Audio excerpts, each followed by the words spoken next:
Good morning. Today we'll start general three-dimensional rotation, which is still we are in third module. In the last class, we studied normal transformation functions, just two transformation functions, that the basics of translation and the rotation. Rotation is translation we saw. Rotation we saw rotating around the axis, right? So that rotation around the axis we saw yesterday. What will be the matrix, how it will rotate, and the matrix will be changed with respect to each and every coordinate axis. But today it is an extension of three-dimensional rotation concept itself. The extension is the rotation can happen with respect to rotating with respect to an axis. Give me a minute.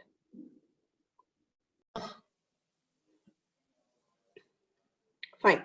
So we did a rotation with respect to each and every axis. Now it is an extension that we can also rotate an object not only with respect to the coordinate axis, but also with respect to an arbitrary axis.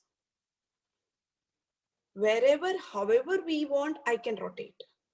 Not always I should stick with a coordinate axis, that is X, Y, Z, while rotating. Now, if I want to rotate with an arbitrary axis, then what will be the scenario? So here, when it comes to an arbitrary axis, I will have two scenarios.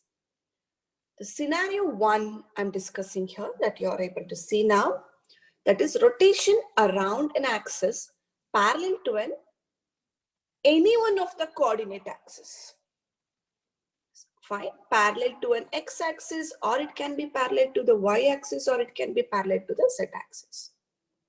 The second scenario is rotation about an axis which is not parallel to any of these three axes. That we will see in the next scenario. Now, let us take up this first scenario, that rotation around an axis parallel to any one of the axes. That is, any one of the x-axis or y-axis or z-axis. Now, here just we have taken an example with respect to x-axis. So, you are able to see here in the diagram A, which is mentioned A. In the figure A, you can see an object and you can see a red line there. On top of the red line, you can see an object. So that means I want to rotate that tetrahedron or a pyramid, I can say. It's a pyramid. I want to rotate that object, but that object is not rotating with respect to X, Y, or Z. It has its own axis. That is what? That is drawn in the red color line. This axis is, we call it as an arbitrary axis. So, but this axis we call it as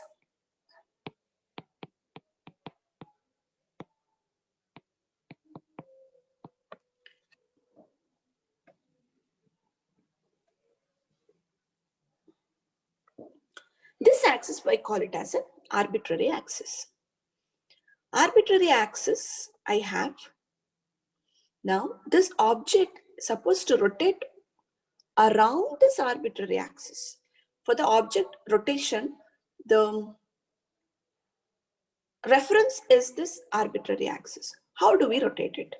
That's the part, that's the question. Let us see the figure B.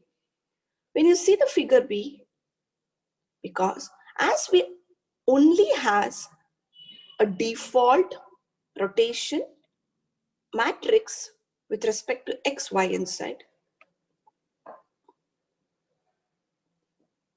as you already know, each and every action happens in the three dimension or in the OpenGL.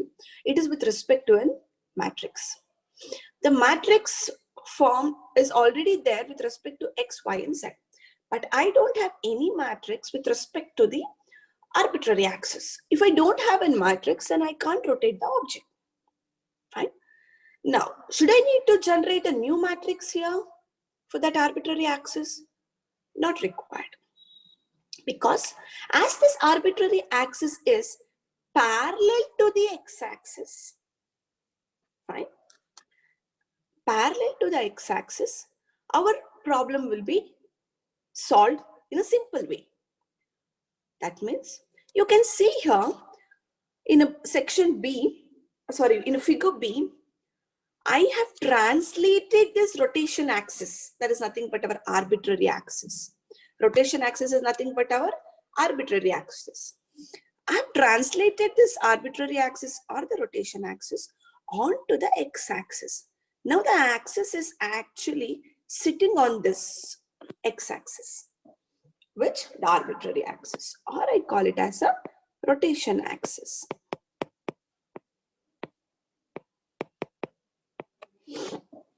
Fine. Now I am translating that axis to the x-axis because it is parallel to the x-axis, so it is easy for me to translate each and every point. Find out one point and the same translation distance will be for each and every point. So it is easy for me. So I will translate that to x-axis. See the figure 3. After translating my rotation axis onto the x-axis, I will rotate the object around the x-axis. Fine. Figure D. Translate back the rotation axis to the original position. Fine. So when I say the original, you can see from C to D, when in the C, figure C, the object is rotated, it is little lower because it is rotated with respect to x-axis.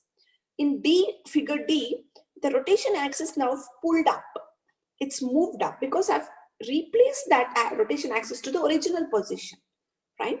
So when I do that, my object is slightly moved because the object is drawn with reference to the rotation axis. Fine. So now it is moved up. So now the total from the A to D, A and D if you see, only A and D if you see, the object is rotated with respect to the rotation axis, right? But we took the help of x-axis because it was easy to transform or place that onto the x-axis. So what are the steps we took? First, we translated to the x-axis. The second scenario is rotated around the x-axis given for a given angle theta, and we translated back. So this is the scenario if it is parallel to any one of the axes. Fine. So we will see here. We will see the same thing. We will go fast here. Obviously, if I want to do, if it is parallel, what I call it as this complete scenario 1 and 3. I have how many rotation matrix? Obviously, I have to combine 3 rotation matrices, right? One translate, rotate, and translate inverse. So which I call it as a composite transformation, which we have already learned. When you're combining more than one matrix, we call that as a composite transformation. Fine. Fine. That's what they say here. A rotation matrix for any axis that does not coincide with a coordinate axis can be set up as a composite transformation. That means I say we have a solution we can set up by using a composite transformation involving combination of translation and the coordinate axis rotation. We are rotating with respect to the coordinate axis. Right? We have got a solution for that. We attain the desired rotation with the following sequence. Sequence we have already seen in the diagram. It follows the same sequence. Translate the object so that the rotation axis coincides with the parallel coordinate axis. So here generally we are discussing. It can be to any axis. It can also be a parallel to a z axis like this, and the object would have been drawn like this. right? So if arbitrary axis is parallel to Z axis, then it will combine with Z axis and the rotation happens with respect to the Z axis. That's all the scenario.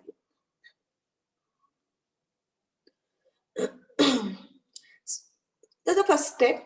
So second step, perform the specified rotation about that axis. So whichever axis it is merged now, you perform the rotation. Third one, translate the object so that the rotation axis is moved back to its original position.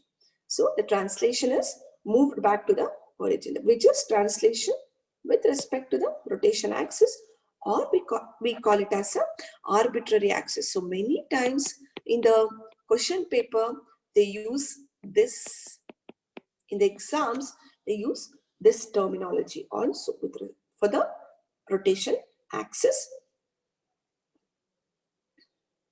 So these are the three steps we have to perform.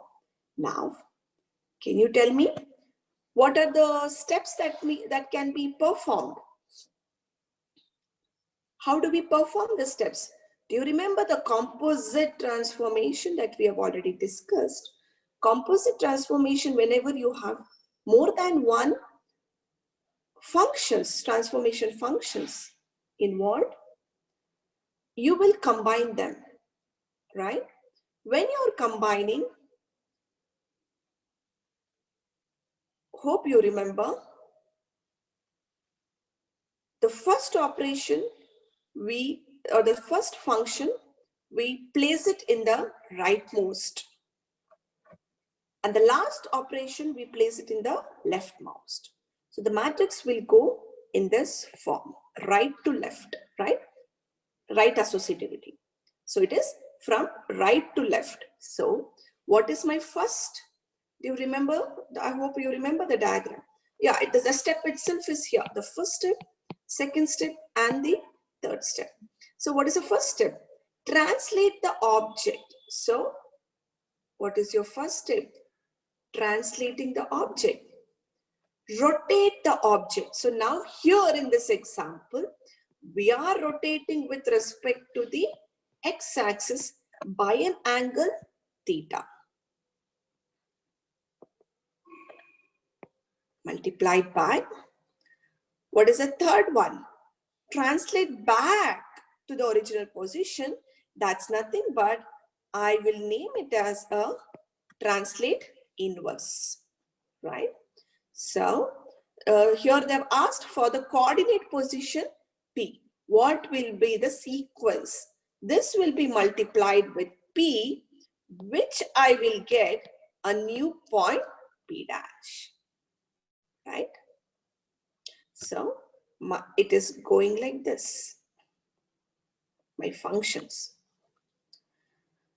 where the composite rotation matrix for the transformation is, let us pull up only the rotation matrix.